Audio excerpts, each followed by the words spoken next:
This is the BGG Climbers list for the week ending 3/30/2022. This list is put together every week by Michael Alexander. I'll include links in the description below if you want to take a look at the actual list. Now let's take a look at the top 10. We'll start with number 10 is Lord of the Rings, the card game revised core set. So we've seen this for a number of weeks. Clearly the fans of the first version are picking this up and rating it, getting pretty strong ratings. I still am skeptical of how high this will get. I'm guessing in the top 500 just because I think that the Arkham Horror set has really captured the most attention recently. This is number 10, Lord of the Rings, the card game revised core set. Number 9 is Vagrant Song. So this game, a bunch of reviews came out last year for this. And I think it's finally getting into the hands of more people because we're starting to see it again on this list. So I guess you can see it was rated a little bit, and then there was kind of a jump in ratings a month ago, and now we picked up with another 20 ratings. This game is a dungeon crawler, I guess.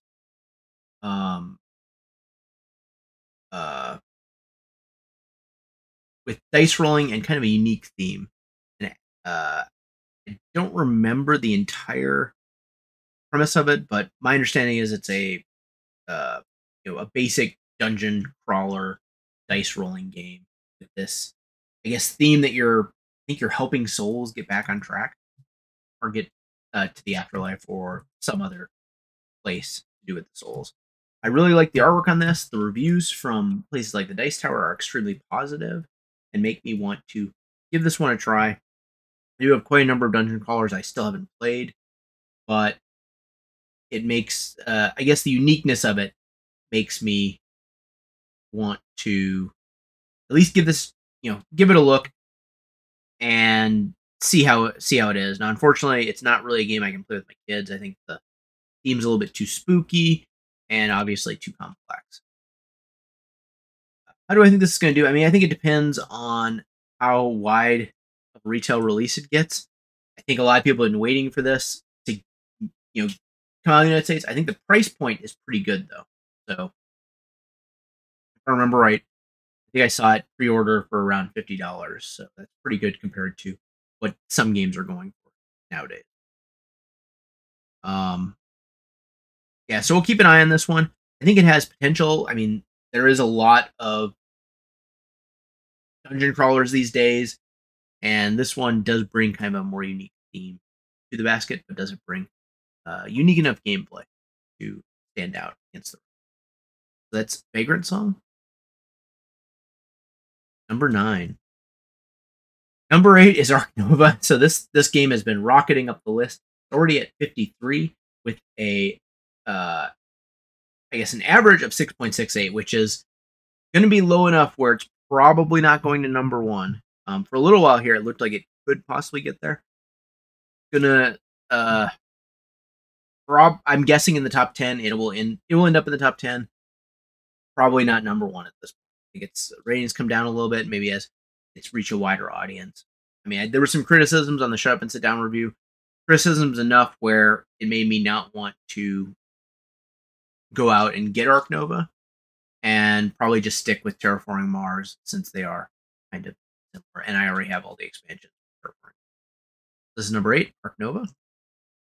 Number 7 is War of the Rings 2nd Edition. So War of the Rings 2nd Edition finally moved back into the top 10. It had been knocked out a couple weeks ago. Now it's back. It pushed out Through the Ages 2nd Edition, which for a while I thought might have been a contender for the top game. It's clearly peaked and is slowly going to fall off the list. Even with its expansion that breathes some new life into it, it's just not able to. The War of the Ring 2nd Edition has got a number of expansions. It's a really solid game. I don't know if I like it or Star Wars Rebellion better. Maybe I like Star Wars Rebellion a little bit better because the system's a little bit different than this. But both are extremely good 2-player games that are very thematic and also very strategic, that bring a lot of unique gameplay to this asymmetrical 2-player thematic strategy game. This is number 7, War of the Rings 2nd Edition. Number 6, Ascension Tactics Miniatures Deck Building Game. This is very interesting. So this is the miniatures game built on the Ascension game, Ascension deck building game, which has been very popular over the years. I guess the closest to this game that I've heard is the Summoner Wars 2nd edition, which clearly doesn't have miniatures like this available. These are really, really nicely painted miniatures. As far as the reviews, at least for the couple that or the one or two that I've seen, I think the Summoner Wars tends to be a better game, but I think for people that like Ascension, they're probably gonna like this better, obviously. I don't know too much to say with this. I think it's just, Ascension, but with miniatures. So that is Ascension Tactics Miniatures Deck Building Game. Number 5 is Libertalia Winds of Gale Crest. So this continues to do, I think, fairly well. Maybe not as strong performance in the ratings as I would have thought, but it's, holding up in the mid 7s. I don't think this is headed for the top 100, but I do think it's going to comfortably sit in the top 500 game. Once it gets its full release. I think the look of the game is really appealing, and with Stonemaier Games, there will be enough copies of it available for people to purchase. That's number 5, Libertalia, Winds of Gale Crest. Number 4 is Longshot the Dice Game. So this dice game had a shut up and sit down review very recently. It got I think a strong review from that.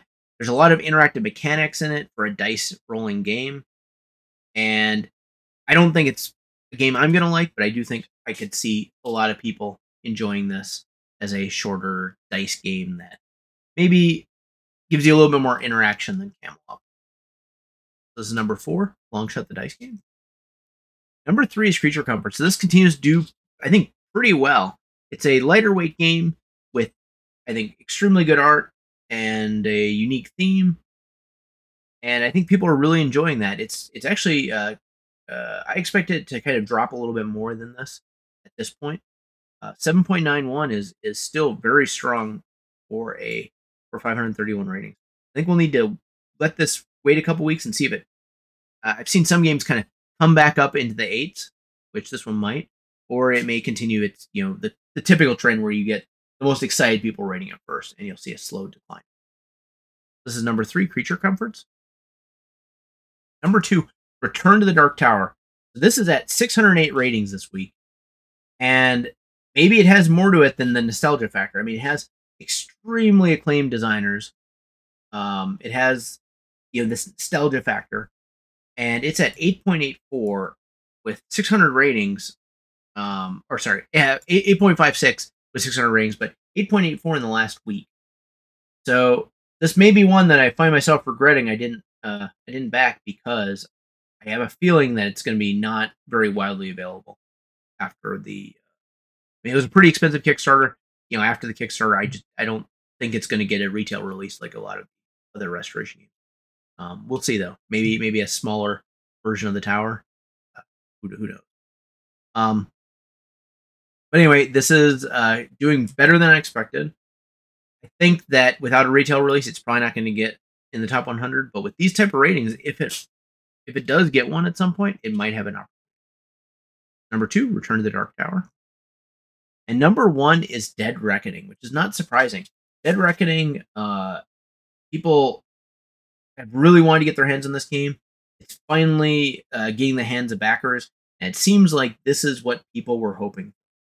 I again decided not to back this game, and I'm starting to regret it now. I think it's a game that I would have enjoyed had I backed it.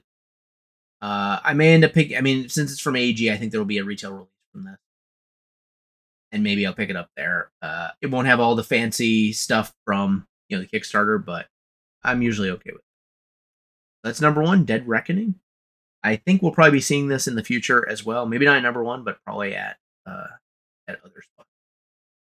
There you have it. That is the top 10 BGG climbers for the week ending 3/30/2022. If you like this video, please like and please subscribe.